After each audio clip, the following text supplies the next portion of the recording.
네, 제 소개를 앞에 신인호 선생님께서 간단하게 해주셨지만 제가 한 번 더 말씀드리고 제 강의 계획에 대해 설명드리도록 하겠습니다. 저는 서울영재고를 졸업을 했고요. 그 다음에 서울대 수학과와 그리고 물리학과를 복수 전공하였습니다. 복수 전공을 했고 현재는 스카이에듀에서 2018년도부터 인강을 그리고 수능을 하고 있고요. 대치학원, 대치맥학원에서 여러 가지 일반고 및 특목고 내신을 진행을 하고 있습니다. 네, 그래서 제 간단한 강의의 계획 그리고 좀 요약해서 제 강의가 어떠한 강점이 있는지를 정확하게 그리고 자세하게 그리고 간결하게 설명을 드리도록 하겠습니다. 네, 첫 번째는 가장 많은 학부모들이 제일 궁금해하는 내용입니다. 내신 경향이고요. 과천에는 지금 4개의 고등학교, 과천외고, 과천중앙고, 과천고, 과천여고 이렇게 있습니다. 자, 그래서 각각의 학교에 대한 내신 경향을 제가 정확하고 간결하게 설명을 드리도록 하겠습니다. 자, 첫 번째는 과천중앙고 내신 경향입니다. 객관식 16문항과 서술형 4문항으로 구성이 되어 있고요. 특히 서술형의 마지막 문항과 객관식의 마지막 문항이 가장 까다롭고 내신 1등급을 가르는 큰 문항 두 개가 되겠습니다. 자, 그리고 이때 가장 비중이 큰 서술형 4번 문항은요, 모의고사 문항과 유사합니다. 자, 흔히 모의고사 문항이라고 하면은 모의고사에 등장하는 문항이라고 생각을 하시겠지만 모의고사 문항의 가장 큰 차이점 혹은 이 유형이 가지는 가장 큰 성질은 개념 활용의 연관성이 되겠습니다. 주어진 문항은 여러 개념들로 구성이 되어 있고요. 각각의 개념들을 얼마나 잘 연관시켜 활용하는지가 주어진 문항을 쉽고 간결하게 풀 수 있는 가장 큰 원리 원칙이 되겠습니다. 자, 그렇기 때문에 이러한 개념 활용을 우리가 집중적으로 공부하는 게 가장 큰 필요점이 되겠네요. 이렇게 이제 과천중앙고 내신 경향이 되겠습니다. 다음 학교는 과천고등학교 내신 경향입니다. 문제수가 많은 편은 아닙니다. 객관식 14문항과 논술형, 서술형과 똑같은 말입니다. 4문항으로 구성이 되어 있고요. 논술형의 배점이 과천에 있는 모든 고등학교에서 가장 큽니다. 1번, 2번, 3번, 4번 모두 8점으로 총 32점.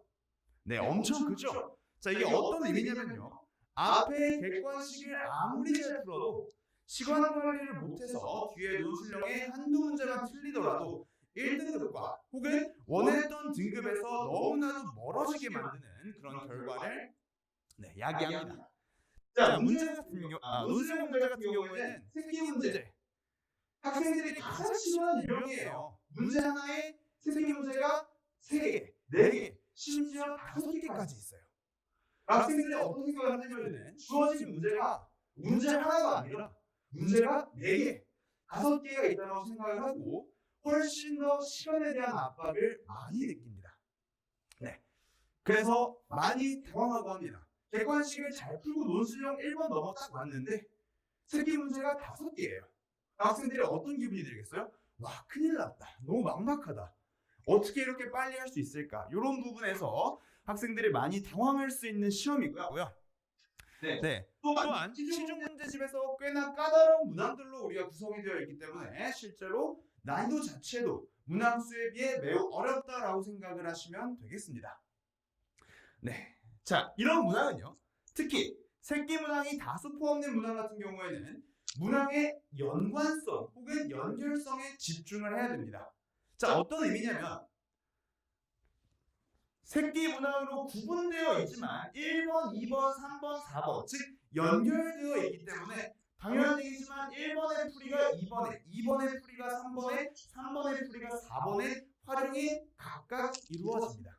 즉 이 4개의 작은 문항끼리 서로 연관이 되어 있다는 거고요. 자, 그렇기 때문에 오히려 주어진 문항들의 연관성을 잘 파악할 수 있으면 기존의 다른 서술형 문제보다 더 쉽게 해결할 수가 있겠습니다. 자, 제가 뭐가 중요하다고 말씀드렸죠? 각 문항들의 연관성을 얼마나 잘 파악할 수 있냐가 중요하다. 이렇게 제가 말씀을 드릴 수 있겠습니다. 자, 다음 학교 과천외고로 넘어가 보도록 하겠습니다. 과천 외고는요. 제가 수많은 일반고 내신을 진행을 했지만 좀 가장 특이한 문제 구성입니다. 주관식, 서술형 아예 없이 오로지 객관식 23문항으로만 구성되어 있습니다. 전반적인 난이도는 중상 정도입니다. 자, 이 중상의 의미는 뭐냐면 킬러 문항이나 아주 어려운 문항 같이 그런 문항들은 존재하지 않아요. 즉, 이 문제를 딱 봤을 때 시험에서 와, 죽어도 못 풀겠다. 혹은 이 문제가 만점 방지 문제구나 라는 생각이 드는 문제는 존재하지 않습니다. 다만 까다로운 문항들이 그거에 비해서 많이 존재하고요. 실제 최근 수능 혹은 최근 모의고사와 가장 비슷한 유사성을 가지는 시험이 되겠습니다. 특출나게 어려운 문제는 존재하지 않지만 그에 비한 까다로운 문항들이 다수 포집되어 있다고 생각을 하시면 되겠습니다. 네. 그렇지만 학교 교재와 부교재의 연계율이 매우 높습니다. 즉 무슨 말이냐? 학교의 교과서와 부교재를 열심히 공부한 것만으로도 대부분의 문제를 해결할 수 있는 능력을 키울 수 있습니다. 자, 그렇기 때문에 반드시 꼼꼼한 학습이 동반이 되어야겠죠. 자, 그렇기 때문에 문항수가 많아요. 문항수가 많은데 각 문항들을 우리가 대비할 수 있는 능력을 기를 수 있다고 제가 말씀을 드렸죠. 자, 그러면 그 다음에 중요한 과정은 각 문제들을 풀 수 있으니까 이제는 시간에 대비할, 즉 문제수가 많기 때문에 시간을 최대한 줄이는 방향성으로 계속 공부를 하셔야 합니다. 단순히 꼼꼼하게 공부해서 이 문제 풀 수 있어, 이거 해결할 수 있어가 아니라 이 문제를 쉽고 간결하게 해결해서 다른 문제 혹은 전반적인 문제에서 더 많은 시간을 얻을 수 있어. 이런 방향성으로 공부를 하셔야 합니다. 네, 마지막으로 과천 여고 내신 경향 말씀드리도록 하겠습니다. 자, 객관식 19문항과 서술형 3문항으로 구성되어 있고요. 과천 외고와 마찬가지로 교과서와 부교재의 연계율이 매우 높습니다. 자, 교과서와 부교재의 연계율이 매우 높다는 것은 방금도 말씀드렸지만 문제 유형들이 다 한 번씩 본 것 같다라는 의미입니다. 즉, 교과서와 부교재에 있는 문항들 혹은 핵심 유형들만 꼼꼼하게 공부한다면 시험장에서 나 이런 문제 처음 봐, 나 이런 문제 처음 만나봐, 처음 풀어봐. 자, 이런 말보다는 뭐가 더 중요하다고 그랬죠? 빨리 해결해서 시간을 최대한 절약하는 쪽으로 공부를 하셔야 합니다. 자, 그리고 조금 다른 점은 과천외고와 조금 다른 점은 서술형 3문항입니다. 이 서술형 3문항이 엄청나게 큰 변별력을 가지고요.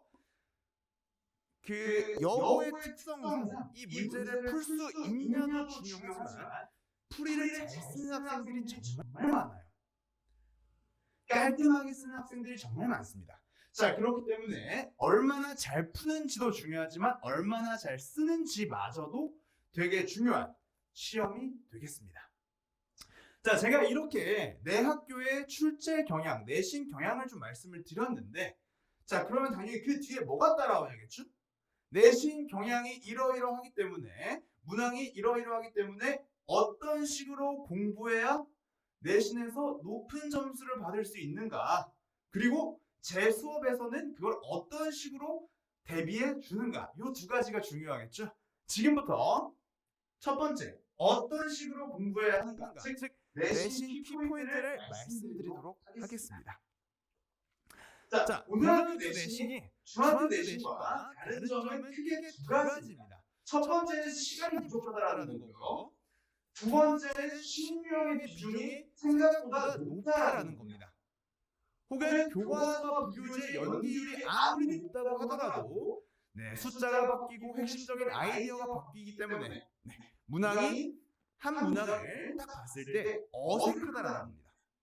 늘 풀어오는 문제들도 있겠지만 새로운 문항과 그리고 새로운 문항 때문에 머리 신경 쓰고 뭐 하고 신경도 죽겠는데 시간이 부족하기 때문에 이 두 가지를 가장 쉽게 해결을 하셔야 됩니다. 자, 그래서 보면요.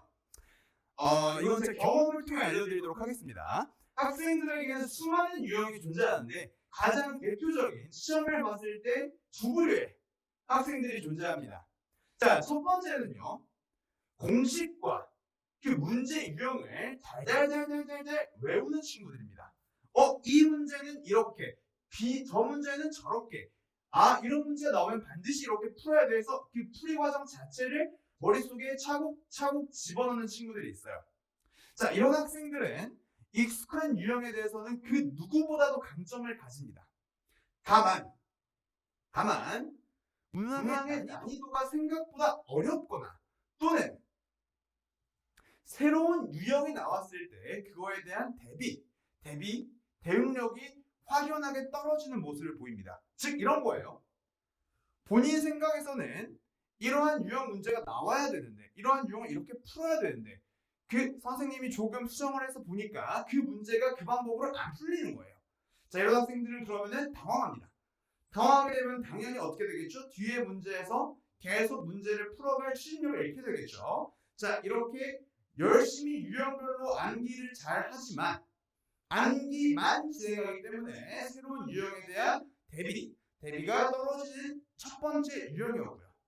두 번째 유형은 본인이 계속 생각을 하는 유형입니다. 자, 어떤 문제를 풀 때 그 문제를 단순히 외우는 것이 아니라 이해합니다. 이해를 해요. 자, 이해를 하면은 이제 그 문항에 대해서 되게 분석하고 차근차근 다가가서 이제 문제에 접근을 합니다. 자, 근데 그런 학생들 가장 큰 단점은 뭐냐면 오로지 이해로만 나의 문항들이 이루어져 있기 때문에 나의 풀이가 이루어져 있기 때문에 당연히 많은 시간을 필요로 하고요. 자, 그렇게 되면 필연적으로 시간이 부족해집니다. 시험지 한 장을 없는 친구들, 못 푸는 친구들 열심히 푸는데 딱 시험 날 때 보니까 뒤에 한쪽 남아있는 학생들, 이런 학생들이 이 두 번째 부류에 포함이 됩니다. 자, 그래서 이 두 가지를 잘 조화하는 게 저의 첫 번째 목표입니다. 자, 그걸 바로 저는 암기와 이해를 구분해서 공부한다라고 학생들에게 설명합니다. 물론 이해가 가장 베이스가 되어서 이러한 개념을 이렇게 활용해야겠다. 첫 번째가 베이스가 되어야 하지만 당연히 수많은 연습을 통해서 이 유형별에 대한 정형화된 풀이를 머릿속에 암기하는 것도 그에 못지않게 중요합니다. 그래서 이해를 할 것을 이해를 하고 너가 암기를 해야 되는 부분은 반드시 암기해야 된다. 자, 이거를 그냥 학생들한테 얘기하면은 잘 모릅니다. 당연히 잘 모르겠죠. 뭘 이해해야 되고 뭘 암기해야 되는지. 자, 그 부분을 제가 보다 확실히 학생들에게 전달해 줄 수가 있다가 되겠네요. 자, 그래서 암기와 이해를 이제 구분해서 공부하다 보면은 구분해서 공부하기 위해 반드시 필요한 게 본인의 풀이를 스스로 적는 습관을 들여야 합니다. 많은 학생들에게 제가 물어봅니다. 제가 어떤 문제를 시험에 내고 그 문제를 풀었어요. 학생들에게 제가 물어봅니다. 너 이 문제 어떤 식으로 풀었냐? 자, 이렇게 물어보면은 많은 학생들이 이렇게 대답을 합니다. 쌤, 어쩌다 보니까 풀렸어요. 지금 보고 계신 부모님들도 이런 경험이 있을 겁니다. 부모님들도 분명히 딱 그 아들 또는 딸이 푼 문제를 보고 이 문제 어떻게 풀었어라고 물어봤을 때 분명히 언제가 한 번쯤은 어쩌다 보니까 풀렸어요. 이런 식으로 얘기를 많이 합니다. 자, 그 얘기의 진짜 안에 숨겨져 있는 속뜻은 뭐냐면요. 문제를 풀다 보니까 몇 개의 풀이법이 있는데 그 문제에 뭐가 맞는 풀이법인지는 잘 모르겠고 이것저것 해보다 보니까 어쩌다 보니까 답이 나왔고 답안지를 보니까 맞았다라는 겁니다. 자, 맞은 게 더 위험해요. 차라리 틀렸으면은 해설을 보고 이런 식으로 푸는 문제구나 하고 넘어갈 텐데 맞은 문제는 해설지 안 보죠. 안 볼 겁니다. 딱 보고 맞았으면은 넘어가죠. 자, 그러면 그 문제는 말 그대로 진짜 어쩌다 맞춘 거예요. 그 문제와 비슷한 유형, 그 문제와 또 다른 유형이 등장하면은 절대 그 문제를 시험에서 풀 수 있다라고 말할 수 없습니다. 100명 중에 90명은 못 풀어요. 왜냐? 시간에 쫓기기 때문이죠. 시간에 쫓기는데 이거 해보고 저거 해보고 할 시간 없습니다. 자, 그렇기 때문에 이 문제가 어떤 식으로 풀리는지 본인이 정리를 해야 되고요. 그거의 가장 첫 번째는 풀이를 적는 겁니다. 풀이를 쓰다 보면은 이런 생각을 합니다. 내가 왜 이 개념을 쓰고 있지? 이러한 개념을 내가 활용하고 있구나. 이 문제는 이러한 개념이 포인트가 되는구나. 자, 거기서 더 진행이 안 되면은 우리가 찾을 수 있는 게 두 가지가 있죠. 해설지와 접니다. 네, 저는 그래서 학생들에게 계속 요구합니다. 이 문제를 못 풀어도 좋으니까 제발 풀이를 쓰다 지우는 일을 하지 말라고요. 풀이를 쓰고 못 풀었으면 거기까지 가지고 와라. 그러면 나와 너가 같이 이 문제를 끝까지 할 수 있지 않느냐. 이렇게 저는 항상 학생들에게 강조를 합니다. 저는 그래서 그 문제를 풀어서 틀린 것보다 가장 싫어하는 게 백지 그대로 가지고 오는 거예요. 백지는 제가 할 수 있는 말이 없습니다. 저에게 도움받을 건덕지가 아예 없어요. 자, 그렇기 때문에 항상 학생들에게 스스로 사고하는 능력을 길러주기 위해서는 반드시 풀이를 적는 습관을 들여야 합니다. 자, 그럼 뭐가 달라지냐면 시간 관리가 쉬워집니다. 자, 시간 관리는요, 뭐 시험 일주일 전, 시험 한 달 전, 시험 전날, 시간 관리 비법, 시간 관리 특강, 이런 식으로 공부하는 게 절대 아닙니다. 시간 관리는요, 본인이 그 문제의 풀이에 대한 사고를 하다가 이런 문제는 이런 개념을 쓰면 쉽게 풀리는구나. 자, 여기서부터 시작입니다. 거기서부터 나의 개념 활용을 당연히 가다듬으면 가다듬을수록 풀이가 간결해지고요. 간결해진 풀이는 필연적으로 짧은 시간을 가지고 옵니다. 자, 그렇기 때문에 첫 번째, 뭐라고요? 풀이를 쓰면서 본인이 무엇을 아는지, 본인이 무엇을 모르는지 확인을 해야 되고요. 자, 그거를 저랑 같이 얘기하면서 더 발전시켜 나가야 한다가 내신에서 가장 중요한 포인트가 되겠습니다. 그리고 이러한 내신에서 고1 때 만든 습관은 고3 수능까지 혹은 더 나아가서 나중까지 학생들에게 가장 큰 힘이 됩니다. 지금 이 예비 고1, 이 겨울방학 시기는 뭐가 제일 중요하냐면요, 고1, 고2, 고3에서 본인이 수학의 밑거름이 되는, 수학을 공부할 수 있는 힘을 길러주는 방향성이 가장 중요한 시기입니다. 첫 단추를 잘 꿰어야 합니다. 첫 단추를 잘 꿰어야 나중에 스스로 공부하더라도 훨씬 더 높은 능률을 낼 수 있겠습니다. 네, 여기까지가 이제 내신에 대한 키포인트였고요. 제 강좌에 대한 설명을 간단하게 드리겠습니다. 자, 첫 번째는 수학 상하의 기본반입니다.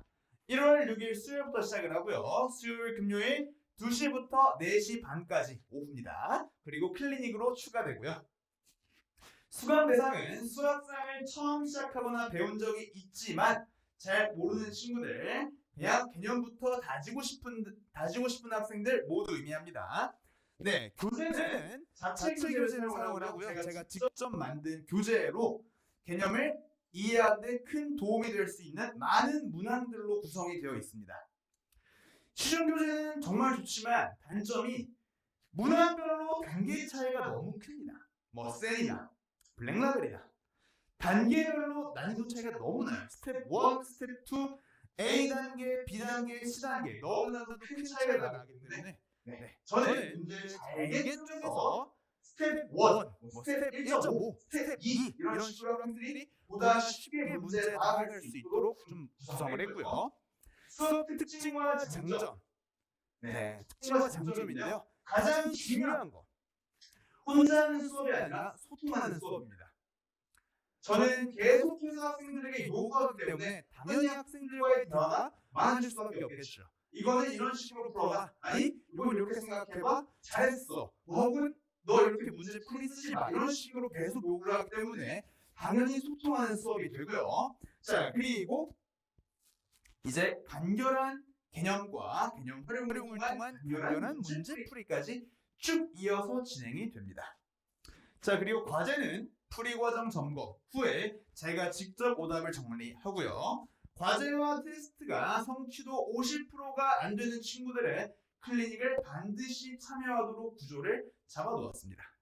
네, 공부를 못하는 친구들은 저랑 좀 더 오래 만나야겠죠. 그죠? 자, 그래서 제가 가장 중요하게 생각하는 문구입니다. 수학에서 가장 중요한 거는요, 스스로 사고할 수 있는 능력이에요. 네.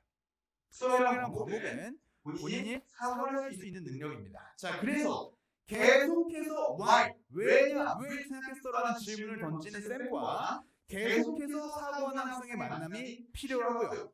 자, 그런 기본적인 수학에 대한 접근법과 태도를 지금 저와 함께 학생들과 같이 만들어 가면 되겠습니다. 네. 강의 일정입니다. 수학상 기본반이고요. 수학상은 12회차. 네, 그리고 수학하는 11회차로 구성이 되어 있습니다. 이 부분은 나중에 영상 올라가면 한 번 더 확인을 해주시면 되겠습니다. 자, 두 번째 강의는 수학사의 심화반이 되겠습니다. 자, 심화반은 수요일, 금요일 똑같이 4시 반부터 7시까지로 진행이 되고요. 입반 테스트를 통해서 결정합니다. 15문항에서 제가 생각하는 점수 이상의 학생들만 받을 예정이고요. 당연히 얘기지만 첫 번째 반과 두 번째 반, 앞에 말했던 기본반과 심화반을 동시에 들을 수는 없습니다. 네, 없습니다. 왜냐면 아예 성질이 다른 강의를 하기 때문에 앞에 강의가 개념부터 개념 활용까지 기본 베이스를 다지는 강의라면 이 강의는 개념이 잡혀있는 학생들에게 자유롭고 쉬운 문제풀이를 진행하는 수업이기 때문에 네, 아예 다른 성격을 띠고 있습니다. 자, 마찬가지로 자체 교재와 주차별 워크북을 통해 진행하고요. 나머지 앞에 클리닉과 테스트에 대한 내용은 동일합니다. 네, 이것도 똑같이 수상은 12회차, 수하는 11회차로 구성이 됩니다. 네, 여기까지가 제 강좌에 대한 설명이었고요. 마지막은 학생들을 어떤 식으로 케어하는지, 많이 제일 궁금한 거죠, 사실. 어떤 식으로 케어하는지 네, 정리하고 끝내도록 하겠습니다. 자, 학생관리 시스템이고요. 첫 번째는 수업 전의 질의응답입니다. 이거는 제가 학생들에게 끊임없이 강조하고 끊임없이 요구하는 것 중에 하나입니다. 모르는 게 있으면 제발 빨리 와서 물어봐라. 저는 일찍 출근해 있기 때문에 제발 빨리 와서 물어봐라. 자, 두 번째는 테스트, 세 번째는 현장 과제 피드백입니다. 요 과정 모두가 이제 수업 전에 진행이 되고요. 자, 그리고 수업 후에 이제 질의응답까지 진행을 합니다. 질의응답은 아마 클리닉 시간에 따로 진행을 할 것 같고요. 질의응답이 사실 어떻게 보면 가장 중요한 내용이에요.